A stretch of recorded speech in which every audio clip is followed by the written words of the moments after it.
ये कहानी एक छोटे से गांव की है जहां एक पुरानी गुफा थी जिसे लोग भूतिया गुफा कहते थे। गांव के बुजुर्गों का मानना था कि गुफा में भूतों का वास है। किसी की हिम्मत नहीं होती थी कि वह गुफा के अंदर जाए। कहते थे कि जो भी गुफा के अंदर गया वह कभी वापस नहीं आया। एक दिन गांव में एक साहसी युवक जिसका नाम अर्जुन था, उसने सोचा कि यह सिर्फ एक अंधविश्वास है। उसने गांव के लोगों की बातों पर ध्यान न देते हुए गुफा में जाने का निश्चय किया। लोगों ने उसे बहुत समझाया, लेकिन अर्जुन ने किसी की नहीं सुनी और गुफा में प्रवेश कर गया। गुफा अंदर से बहुत अंधेरी और ठंडी थी। अर्जुन ने एक मशाल जलाकर अपने रास्ते को रोशन किया। कुछ देर बाद उसे गुफा के अंदर अजीबोगरीब आवाज़ें सुनाई देने लगीं। वह थोड़ा घबराया, लेकिन उसने अपने मन को शांत रखा और आगे बढ़ता रहा। अचानक उसे सामने एक परछाई दिखाई दी।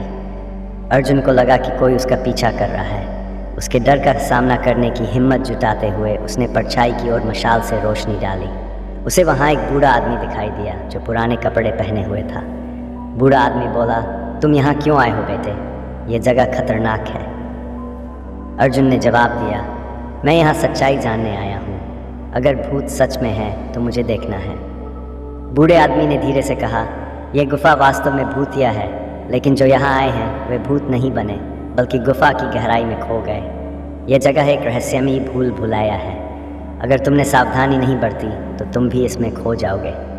अर्जुन ने उस बूढ़े की बातों को गंभीरता से लिया और अपनी मशाल को और मजबूती से पकड़ा। वह धीरे धीरे गुफा के बाहर की ओर वापस चल पड़ा। बूढ़े आदमी की सहायता से अर्जुन सही रास्ते पर चला और अंततः गुफा से बाहर निकल आया। गांव लौटने के बाद अर्जुन ने लोगों को यह कहानी सुनाई। उसने बताया कि गुफा में भूत नहीं थे, बल्कि वह एक खतरनाक भूल भुलैया थी। लोगों ने उसके साहस की तारीफ की और इसके बाद कोई भी गुफा में जाने की हिम्मत नहीं करता था। इस कहानी ने गांव में एक नई सीख दी कि डर का सामना करके सच्चाई का पता लगाया जा सकता है, लेकिन कभी कभी हमें बुजुर्गों की सलाह को भी मानना चाहिए।